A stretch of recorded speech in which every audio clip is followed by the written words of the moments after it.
안녕하세요. 복잡한 세상 속에서 삶의 지혜와 평안을 찾아가는 시간입니다.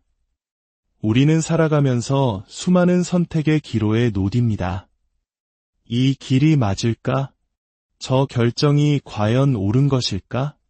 이 계획 속에 과연 하나님의 뜻이 있는 것일까? 이 질문은 우리 삶에 아주 자주, 그리고 깊숙이 찾아옵니다. 오늘 이 메시지가 여러분의 마음에 와 닿는다면 구독과 좋아요를 통해 더 많은 분들이 이 은혜를 함께 나눌 수 있도록 도와주세요. 여러분의 작은 손길이 방황하는 다른 영혼에게 큰 위로와 방향이 될 수 있습니다. 이 말씀을 듣는 모든 분들의 삶 위에 하나님의 크신 평강과 인도하심이 함께하기를 간절히 기도합니다. 사랑의 하나님 아버지, 오늘 당신의 뜻을 분별하는 지혜를 구하며 이 자리에 모였습니다. 당신의 말씀을 통해 우리의 눈을 열어주시고 우리의 귀를 열어주시며 우리의 마음을 밝혀 주시옵소서. 모든 영광을 오직 주님께만 올려드리며 우리 구주 예수 그리스도의 이름으로 기도합니다. 아멘. 제 삶과 사역의 여정 속에서도 이것이 정말 하나님의 뜻인지 확신하고 싶었던 순간들이 수없이 많았습니다. 때로는 아주 사소한 결정이었지만 때로는 인생 전체를 좌우할 만큼 거대한 결정이었습니다. 어느 쪽이든 하나님의 뜻을 알지 못하면 우리는 길을 잃고 어려움에 빠지게 됩니다. 그렇다면 우리는 어떻게 하나님의 뜻을 알 수 있을까요? 어떻게 그분의 계획을 분별하고 그분께서 축복하실 일인지 확신할 수 있을까요? 우리가 의지할 수 있는 유일하고도 완전한 길은 바로 하나님의 말씀, 성경입니다. 먼저 우리는 가장 중요한 사실 하나를 마음에 새겨야 합니다. 그것은 바로 하나님의 뜻은 오직 예수 그리스도를 통해서만 발견된다는 것입니다. 주님 밖에서는 그 뜻을 찾을 수 없습니다. 데살로니가전서 5장 18절은 이렇게 말씀합니다. 범사에 감사하라, 이것이 그리스도 예수 안에서 너희를 향하신 하나님의 뜻이니라. 이 말씀처럼 하나님의 뜻은 그리스도 예수 안에서 우리에게 주어집니다.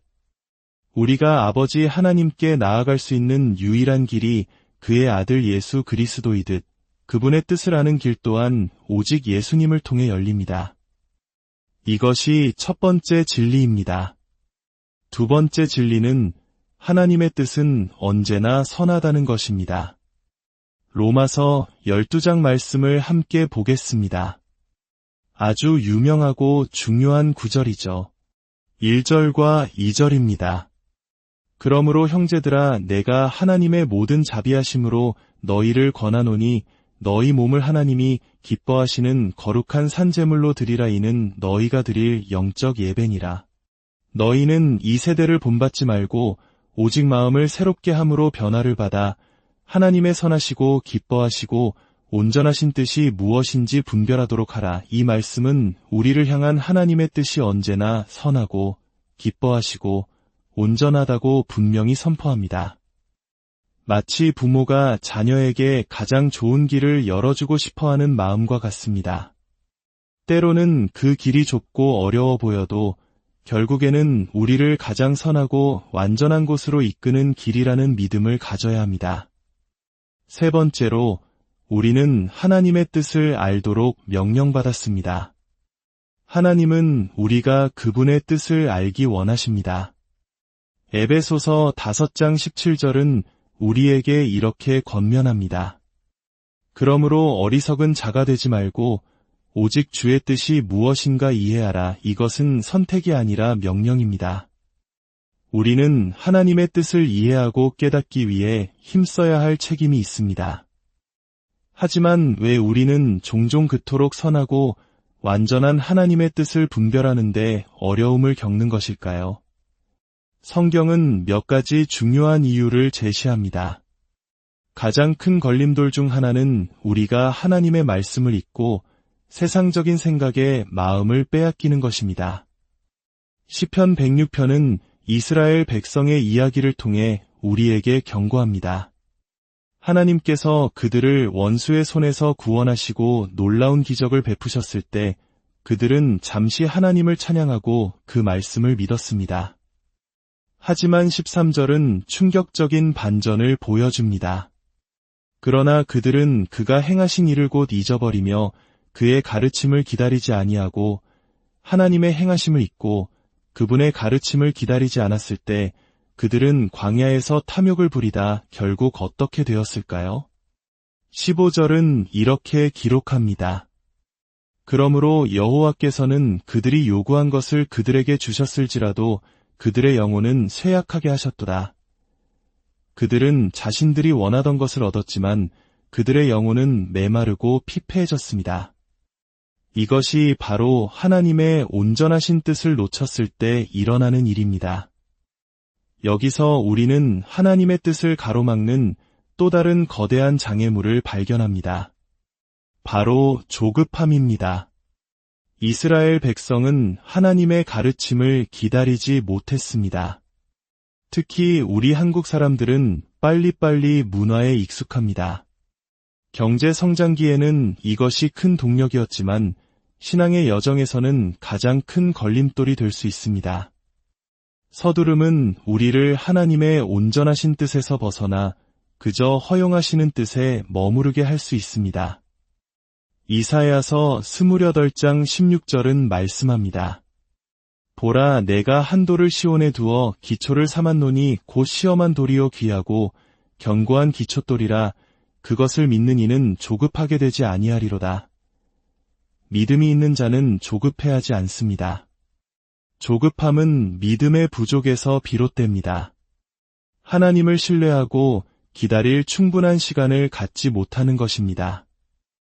이사야서 신두장 12절도 같은 맥락에서 말씀합니다. 여호와께서 너희 앞에서 행하시며 이스라엘의 하나님이 너희 뒤에서 호위하시리니 너희가 황급히 나오지 아니하며 도망하듯 다니지 아니하리라. 우리가 서두르지 않을 때 비로소 주님께서 우리 앞에서 길을 여시고 뒤에서 우리를 보호하십니다. 조급함은 주님의 인도와 보호를 스스로 걷어차는 행위와 같습니다. 시편 31편 22절에서 다윗은 자신의 조급함에 대해 이렇게 고백합니다. 내가 놀라서 말하기를 주의 목전에서 끊어졌다 하였사오나 내가 주께 부르짖을 때에 주께서 나의 간구하는 소리를 들으셨나이다. 조급함은 있지도 않은 부정적인 현실을 믿게 만들고 하나님으로부터 단절되었다는 착각에 빠지게 합니다. 하나님의 음성을 듣지 못하게 하는 또 다른 견고한 벽은 바로 죄입니다. 다윗이 밧세바와 끔찍한 죄를 저지른 후 그는 시편 신한편에서 이렇게 절규합니다. 내게 즐겁고 기쁜 소리를 들려주시사 주께서 꺾으신 뼈들도 즐거워하게 하소서. 죄는 하나님의 기쁨의 소리를 듣지 못하게 하는 영적인 기머거리 상태로 우리를 몰아넣습니다. 우리 마음에 죄악을 품고 있으면서 하나님의 뜻을 보여달라고 기도한다면 주님은 침묵하실 것입니다. 시편 66편 18절은 내가 나의 마음에 죄악을 품었더라면 주께서 듣지 아니하시리라고 분명히 경고합니다. 죄와 더불어 미움 역시 하나님의 음성을 차단하는 강력한 독소입니다. 요한일서 4장 8절은 선언합니다. 사랑하지 아니하는 자는 하나님을 알지 못하나니 이는 하나님은 사랑이심이라. 다른 사람을 미워하는 마음을 품고 있는 사람은 하나님을 알지 못한다고 했습니다. 하나님을 알지 못하는데 어떻게 그분의 음성을 들을 수 있겠습니까? 오늘날 세상에는 너무나 많은 미움과 분열이 가득합니다. 그 속에서는 하나님의 음성을 듣기란 불가능합니다. 또한 사탄이 주는 혼란을 경계해야 합니다. 고린도후서 11장 3절은 뱀이 그 관계로 하와를 미혹한 것 같이 너희 마음이 그리스도를 향하는 진실함과 깨끗함에서 떠나 부패할까 두려워하노라고 말합니다. 사탄은 우리의 마음을 복잡하게 만들어 그리스도 안에 있는 단순하고 순수한 진리로부터 우리를 멀어지게 합니다. 마음이 혼란스러울 때는 하나님의 뜻을 분별할 수 없습니다. 그렇다면 이 모든 장애물을 넘어 우리는 어떻게 하나님의 음성을 들을 수 있을까요? 그 해답은 고요함에 있습니다. 시편 23편 2절은 우리에게 아름다운 그림을 보여줍니다. 그가 나를 푸른 풀밭에 누이시며 쉴만한 물가로 인도하시는도다. 주님은 우리를 쉴만한 물가, 즉 고요한 곳으로 인도하십니다. 하나님은 시끄러운 시장 한복판에서 외치시는 분이 아니라 잔잔한 물가로 우리를 인도하여 속삭이시는 분입니다. 하나님의 음성을 듣고 싶다면 잠잠히 그분 앞에 머무는 시간을 가져야 합니다. 모든 소음을 끄고 분주함을 멈추고 잠잠히 주님을 아는 시간을 가지십시오. 그 고요함 속에서 주님의 인도하심이 시작됩니다. 고요함 속에서 우리는 영적 성장을 경험하게 됩니다. 히브리서 5장은 젖만 먹는 어린아이와 단단한 음식을 먹는 장성한 자를 비유로 듭니다. 14절은 이렇게 말합니다. 단단한 음식은 장성한 자의 것이니 그들은 지각을 사용함으로 연단을 받아 선악을 분별하는 자들이니라. 여기서 지각을 사용함이란 우리의 영적 감각을 훈련하는 것을 의미합니다. 마치 운동선수가 꾸준한 훈련으로 근육을 단련하듯 우리도 고요함 속에서 말씀을 묵상하고 기도하며 영적 분별력을 키워나가야 합니다. 시끄럽고 혼란스러운 환경에서는 영적 감각을 사용할 수 없습니다. 오직 고요함 속에서만 우리의 영은 예민하게 깨어날 수 있습니다. 위대한 믿음의 사람 조지 뮬러는 어떻게 하나님의 인도를 받느냐는 질문에 이렇게 답했습니다. 그 문제에 대해 당신 자신의 생각을 갖지 마십시오. 이미 마음을 정해놓고 하나님께 나아가지 마십시오. 이것이 바로 겸손입니다. 내 뜻과 내 계획으로 가득 찬 마음에는 하나님의 뜻이 들어올 자리가 없습니다. 빈 마음, 열린 마음으로 주님께 나아갈 때 비로소 그분의 음성을 들을 수 있습니다. 그는 또한 하나님께서 당신의 목소리를 듣지 않으시면 당신도 그분의 목소리를 들을 수 없습니다. 라는 강력한 말을 남겼습니다. 우리의 기도가 하나님께 닿지 않는다면 우리 역시 하나님의 음성을 들을 수 없다는 뜻입니다. 마지막으로 그리고 가장 중요한 열쇠는 바로 상한 심령입니다. 시편 신한편 17절은 고백합니다. 하나님께서 구하시는 제사는 상한 심령이라 하나님이여 상하고 통회하는 마음을 주께서 멸시하지 아니하시리이다. 이사야서 66장 1절과 2절은 이 진리의 절정을 보여줍니다. 여호와께서 이와 같이 말씀하시되 하늘은 나의 보좌여 땅은 나의 발판이니 너희가 나를 위하여 무슨 집을 지으랴 내가 안식할 처소가 어디랴. 나 여호와가 말하노라 내 손이 이 모든 것을 지었으므로 그들이 생겼느니라. 물은 마음이 가난하고 심령에 통회하며 내 말을 듣고 떠는 자 그 사람은 내가 돌보려니와 온 우주를 만드신 하나님께서 당신의 집으로 삼으시는 곳은 웅장하고 화려한 성전이 아닙니다. 바로 가난하고 통회하며 그분의 말씀 앞에 떠는 한 사람의 마음입니다. 우리가 깨어진 마음으로 주님 앞에 나아갈 때 하나님은 하늘과 땅을 움직여서라도 우리에게 말씀하실 것입니다. 사랑하는 여러분, 하나님의 뜻을 분별하는 것은 어떤 신비한 공식이나 기술이 아닙니다. 그것은 관계입니다. 조급함을 내려놓고 고요함 속으로 들어가십시오. 죄와 미움을 회개하고 겸손한 마음을 구하십시오. 그리고 깨어진 마음 그대로 주님 앞에 나아가십시오. 그곳이 바로 주님께서 당신을 만나주시고 당신의 삶을 위한 가장 선하고 온전한 길을 보여주시는 장소가 될 것입니다.